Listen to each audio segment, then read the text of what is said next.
How many day jobs have you had in your life? I had 3 at the same time.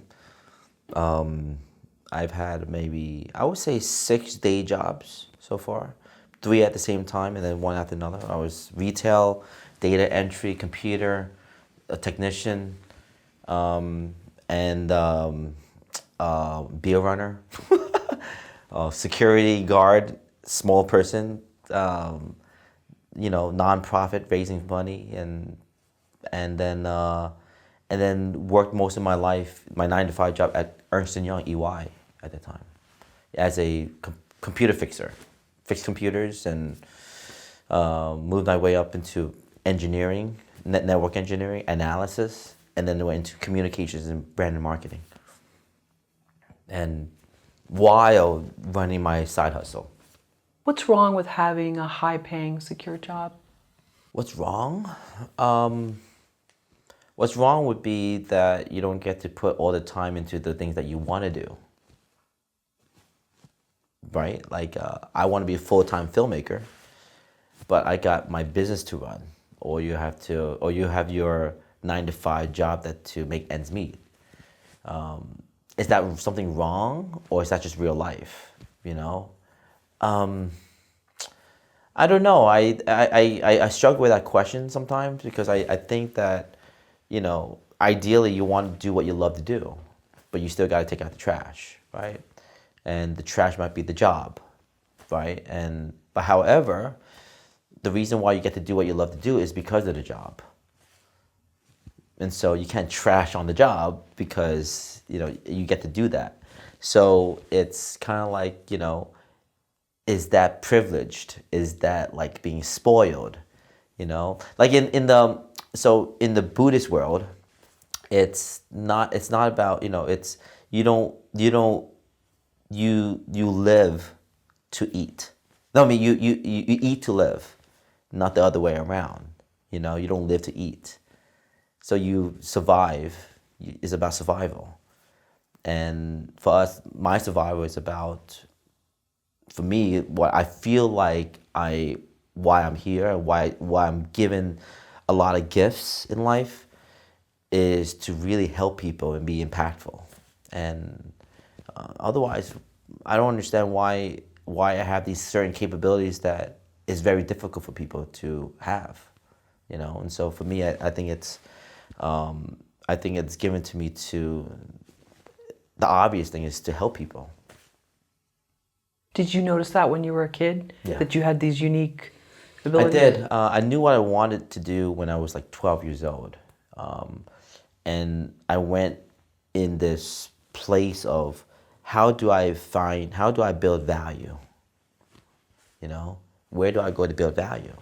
So I started doing with piano, being being good at the piano. Okay, I'm sure if I was good at something like that, something's gonna happen, right?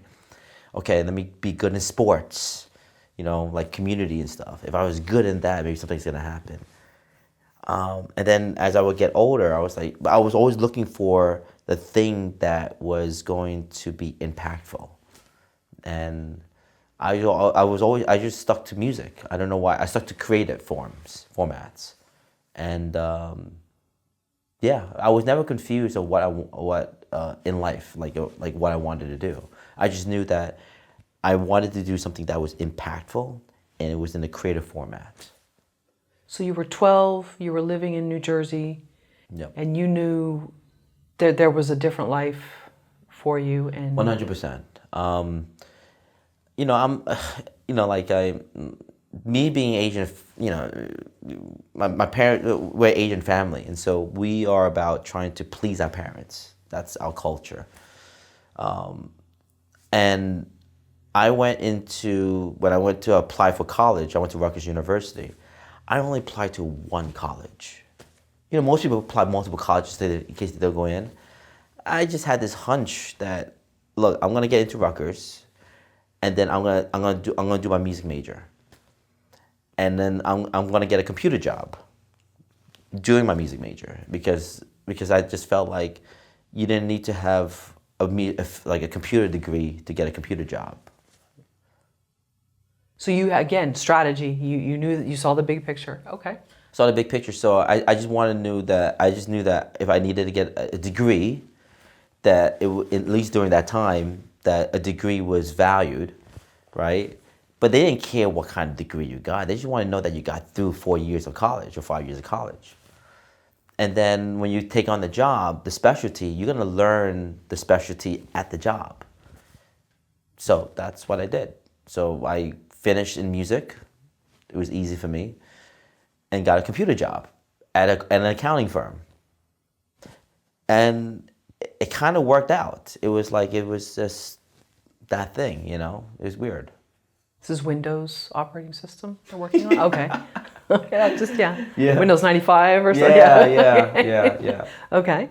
And so you could do all that, and then are there patterns to computer engineering and working with computers that are similar to music, or no?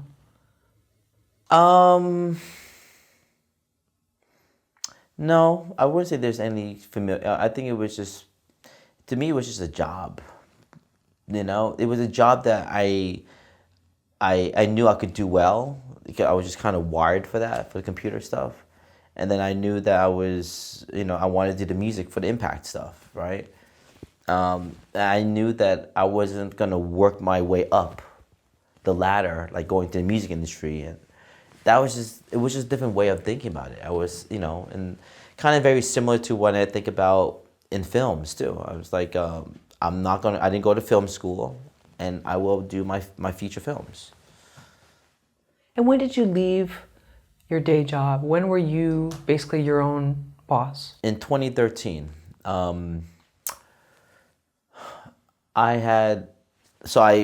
situation is this. In 2009, I had pivoted into the film industry. Did 3 short films in a single year. I did photography, did everything that was about film stuff, the requirement for films. I had the prerequisite of talking to artists already, which is like my actors, like being able to communicate. So I knew I had the skill sets for that. And then what I did is I went into the wedding industry because I saw an opportunity to have a lucrative business where I don't have to work in it. And so I went and built that business, and in 2013, we went from doing from 12 weddings to 80 weddings in a single year, to a point where I didn't have to be on the job anymore. So when I did that, when I knew that I could make money without having to work my 9-to-5 job, then somehow the film project came to my, just kind of jumped on my lap. The Walt before Mickey. Positioning. Right. Positioning. When you quit your day job, did you leave room to come back? And how did you quit? Okay, I'm going to probably sell EY on this one. Ernst Young, I'm going to sell them on this. They are all for about people wanting to build a better career for themselves. That's why their slogan is about building a better working world. And they live to that. And so they knew I've always had my side hustle, my side businesses. So they always asked me about it. How's your business doing? Why I'm working for them. And so I had an office job, and as long as I did their job and being fair to them, they were going to respect me for that. But when it came to the point where I couldn't do the job anymore because I was getting so busy with my side business, I said, look, it's not fair to you guys. You guys been fair to me. I need to quit. They said, Khoa, you can't quit. I just gave you this high-level position. I was an engineer webcaster for them at that time. So what we're going to do is we're going to just give you a contract. So then we'll pay you, but you could do your own thing full time. But when we need you, you're there for us. Okay, good deal, no problem. And that's how that happened. I would say, yeah. I mean, some people call it luck, but I call it positioning.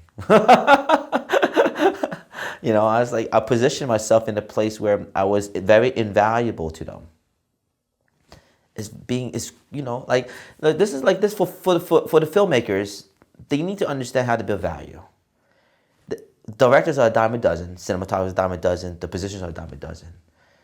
How do you be in a position where they cannot say no to you? But do you think everybody has that in them? You can lead a horse to water. You can't make it drink. So you can provide people instructions, but not everybody wants to do that. Yeah. But you have it in you. I think everyone has it in them. I just think that they might not be honest with themselves. You know what I'm saying? Like, I became I became an adjunct professor for another university, and I taught like 60 different students, and I would say 99% of them went to film school, but they had the idea of wanting to be a filmmaker, but they don't want to be a filmmaker. You know what I'm saying? It's not like they got a camera, but they're not making a film, trying to make a film every weekend. They're not working hard enough to win. You know what I'm saying? If I come from the background where the only reason why I was able to have these opportunities is because I worked my tail off for it. 18, 20-hour days. I go to work from 9 to 5, 9 to 6, eat for 30 minutes, work from 7 to 4 or 5 o'clock in the morning, do it 7 days a week. My vacations were 3 weeks of vacation were going to work in my business. I would never take a day off. I don't travel. I don't go to clubs. I don't party. I don't do any of that. It was a straight, whatever I was focused on, I would just do it. And it might not be directly to films, but it was leading to films. It was all about positioning and getting yourself in the place that I thought was work. Some might work, some might not work. But the fact that I was working towards my career for that, I don't see people doing that. If you really want it, you do everything you can you're gonna do everything you can to win. If you're not, you don't really want it. I mean, I don't know how else to explain that to people. Like, can you work 18-hour days? Do you want enough to work 18-hour days? Can you do it without sleep? Can you do it when you just have to just knock on the floor and sleep on the floor? Is that what you're willing to do, right? Why is life better when you're the boss? I am a control freak. Life is better because you get to shape your future the way you see fit. I'm a Steve Jobs fan because he thinks like that too. He says when you can start seeing that you can start poking to the world and start shaping it the way you want to shape it, that you realize that humans are the ones that created the rules. You're a human too, that you could create your own rules. Then you could create the rules that will shape to something that you want to see. Then you have to be the boss to do that. Being the boss allows you to have that type of control. And boss doesn't mean that you're bossing people. Boss means control for yourself.